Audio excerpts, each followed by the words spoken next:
Number 5, this is kind of an idea I've developed and found very useful, is understanding the difference between practicing something, training, and testing. Okay? So with testing, like this is where you're in a competition or you're really going all out, see what you can do. This is where you break out the mental toughness. You don't need to do this a whole lot.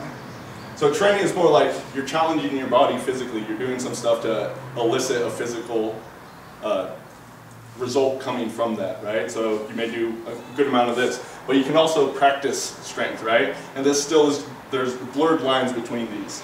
These aren't three, very distinct categories. It's blurred lines. So especially when you're like practicing, if you're working on new moves or something, this is the time to throw a lot more mental training in there. But that's not to say you can't also use it here. But really when you're competing, like you can use anchors and quick things like that and set yourself up for it, but you're not really going to be using it as much during. So of course that depends on what you're doing, okay? So really with that practicing strength or practicing training, practicing movement, whatever you're trying to do, that's a time when you throw all these different tools at it. Just keep doing that whole genius movement method is about a little bit of physical practice, then stepping back and more time in the mental practice than the physical. Because if the game is 90% mental, shouldn't 90% of your training be mental? You don't need to specifically find percentage points, but it makes sense to do a lot more mental training than we're actually doing.